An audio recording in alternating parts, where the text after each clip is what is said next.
중개사도 이렇게 잘 모른다면 일반적인 임차인은 모를 확률이 당연히 높겠지. 이렇게 후순위 임차인일 수밖에 없으니까 임차 중인 상가가 경매로 나오면 임차인의 임차권이 소멸되고 낙찰자와 새로운 임대차 계약을 맺지 못하면 가게 비우고 나갈 처지가 될 수밖에 없지. 임대인이 정말 내보내느냐 안 내보내느냐가 중요한 게 아니라 임차인이 그런 불안정한 지위에 놓인다는 것 자체가 문제인 거지. 말하다 생각난 방법인데 경매를 취소시키는 방법도 있네. 며칠 전에 차에서 한참 얘기 나눈 것에 대해서 말해보면 좋을 것 같아요. 상가 경매당했을 때 임차인은 쫓겨날 수 있다는 게 말이 안 된다고 한 거. 이게 후순위 임차인한테만 적용되는 얘기지만 대출 없는 상가는 거의 없으니까 사실상 거의 대부분의 임차인들한테 적용되는 얘기긴 해. 그러니까 PD수첩은 100년 가게 보호 같은 거 조명하면서 재산권 건드리지 말고 이런 거나 좀 다루란 말이야. 임대인이 망하든 뭐든 임대인의 어떤 이유로든 후순위 임차인이 영업하고 있는 부동산이 경매로 나왔을 때 임차인이 쫓겨날 수밖에 없다는 건 좀 사실 말이 안 되는 거잖아. 이게 상가든 주택이든 마찬가지지만 주택은 임차인이 2년밖에 못 살 수 있는 거라 주거에 큰 돈을 쏟진 않고 상가는 10년까지 장사할 수 있기 때문에 임차인들이 초기에 인테리어나 시설에 억대의 큰 돈을 쓰잖아. 그렇게 초기 투자금으로 몇 천만 원, 몇 억 썼는데 영업 시작하고 한두 달 뒤에 갑자기 경매 통지가 날라오면 이거 어쩔 것 같아. 경매 통지 받고 6개월에서 1년 정도 지나면 누군가가 나타나서 자기를 낙찰자라고 소개하면서 이제 나가달라고 하면 나갈 수밖에 없는 거지. 원래 상가 임대차 보호법 개정에 대해서 보수적인 편이셨는데 왜 이 부분은 문제인 거죠? 나는 상가 임대차 보호법이 임차인과 임대인 양쪽을 균형적으로 보호하기 위해서 있는 법이라고 생각하는데 최근 개정안들이 자꾸 임대인의 재산권이 침해되는 쪽으로 저울추가 넘어가려는 경향이 있어서 반대한 거고 이건 임대인 상황 때문에 기존 임대차 계약이 지켜질 수 없는 상황이 발생하는 거고 임차인한테는 불가역적인 피해가 생기게 될 수 있는 거잖아. 임대인이 갑자기 망해서 건물이 경매로 나오는 건 협의된 사항도 아니고 예상할 수 있는 상황도 아니고 피해를 온전히 임차인이 감당해야 되는데 왜 이렇게 임차인들이 이런 위험 요소를 고스란히 감당하면서 영업을 하게 내버려두는지는 모르겠어. 이건 상가 임대차 보호법 개정이 필요한 부분인 것 같아. 상가 임차인이 대항력을 갖추면 임대인이 바뀌어도 문제 없는 걸로 알고 있는데요.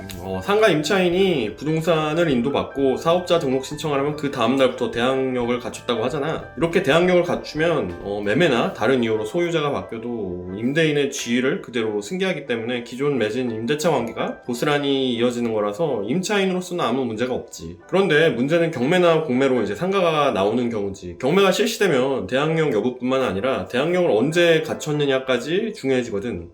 법조항은 좀 불친절하게 나와 있는데 잘 모르는 분들을 위해서 그냥 간단하게 설명하면 저기서 대항력이 있는 임차권은 대항력이 있는 선순위 임차인을 말하는 거야. 임차인이 대항력을 갖춘 시기가 등기부의 다른 선순위 권리보다 빠르면 대항력을 갖춘 선순위 임차인이라고 하는데 이 선순위 임차인은 월세만 잘 내면서 임차인으로서의 의무만 성실히 잘 지키면 경매든 뭐든 소유주가 바뀌더라도 상관없이 임차권을 유지하면서 최소 10년 임대차를 유지할 수 있어. 그런데 대출 없는 상가가 얼마나 있겠어. 이 선순위 임차인이 되기가 참 쉽지 않단 말이야. 가끔 선순위 임차인이 있더라도 대출은 반영구적이고 임차인은 계속 바뀌기 때문에 결국은 대출이 선순위 권리로 올라가게 돼 있다고. 이렇게 후순위 임차인일 수밖에 없으니까 임차 중인 상가가 경매로 나오면 임차인의 임차권이 소멸되고 낙찰자와 새로운 임대차 계약을 맺지 못하면 가게 비우고 나갈 처지가 될 수밖에 없지. 물론 후순위 임차인이더라도 대항력과 확정일자를 갖추면 매각대금에서 후순위 권리잖아. 그 밖에 채권자보다 우선하여 보증금을 변제받을 수 있긴 하지. 근데 보증금은 매각대금에서 변제받을 수 있다 쳐도 권리금이나 시설비, 인테리어비는 어떻게 할 건데? 권리금이랑 인테리어비 합하면 보증금보다 더 큰 곳들이 많을걸? 이 큰 돈을 낙찰자가 나가달라고 하면 다 날려먹고 나가는 수밖에 없어.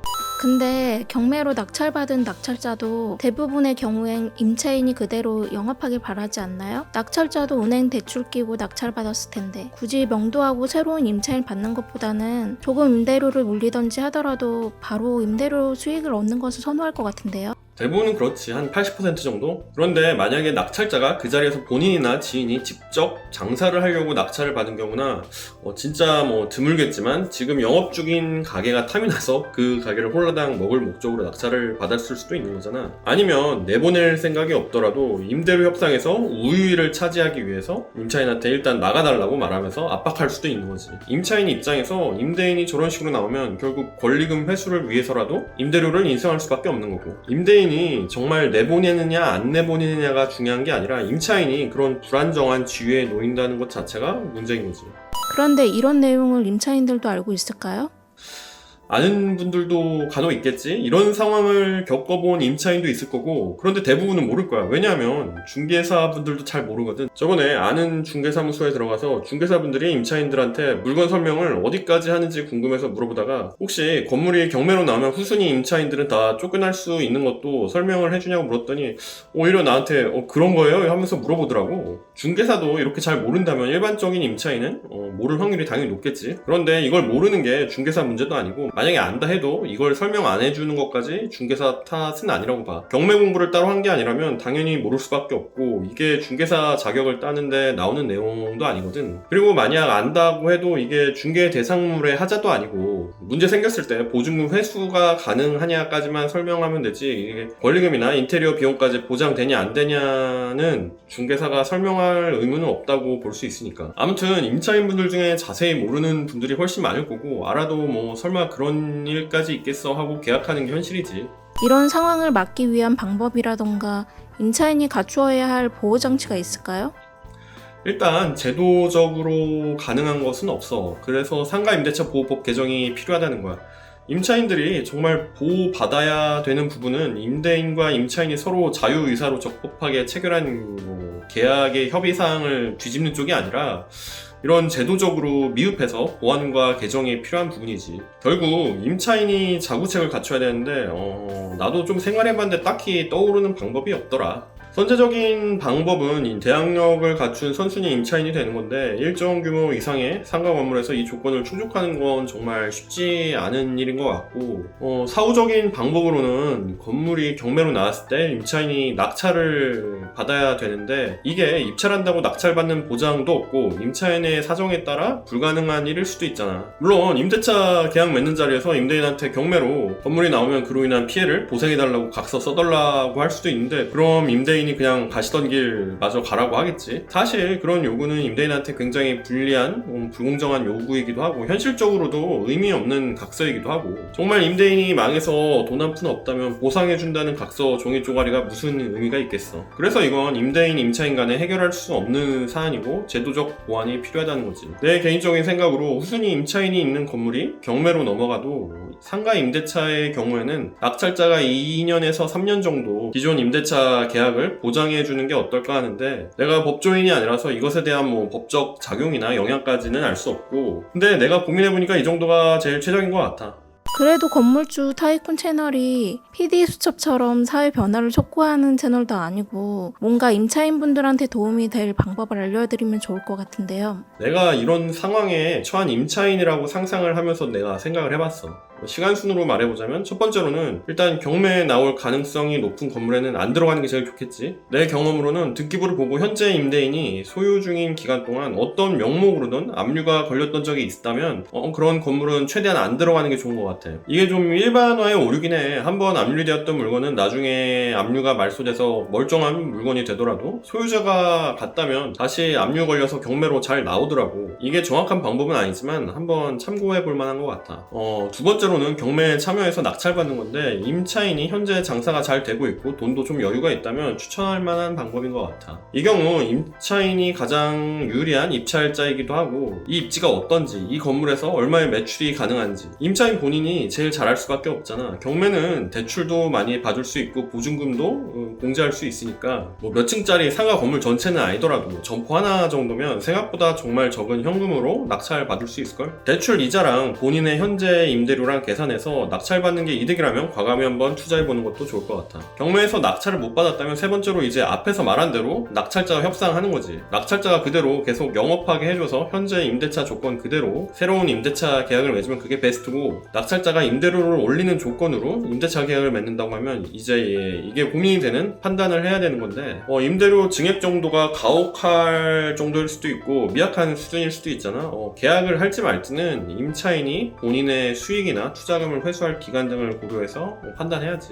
한 가지 팁은, 낙찰자가 직접 그 자리에서 장사하거나 이미 다음 임차인을 맞춰놓은 상황이 아니라면 낙찰자가 겉으로는 배짱을 부려도 다 공실에 대한 걱정이 조금씩은 있게 마련이거든. 주변 임대차 시세, 명도 때부터 다음 임차인 들어올 때까지 기회비용, 중개 수수료 등을 계산해서 현실적인 숫자로 임대인을 설득한다면 좋은 조건으로 다시 임대차 계약을 맺을 수 있는 확률이 올라갈 것 같아. 그리고 마지막으로 네 번째는 워스트 케이스지. 임대차 계약을 맺을 생각이 없으니 무조건 나가달라는 거. 제도적, 합법적으로는 이걸 막을 방법이 없어. 임차인이 매각 대금에서 배당받고 나가면 불법 점유가 이제 시작이 되는 거지. 유일한 방법은 낙찰자한테 사정 봐달라고 하면서 시간을 버는 수밖에 없어. 형식에 갇히지 말고 1년 뒤에 권리금 없이 가게를 넘긴다고 약정을 하든, 아니면 뭐 2년 뒤에 권리금 일부를 주겠다고 약정을 하든, 무슨 방법으로 설득을 하든 일단 시간을 벌면 그 뒤에 상황이 변해서 뭐 방법이 생길 수도 있는 거고.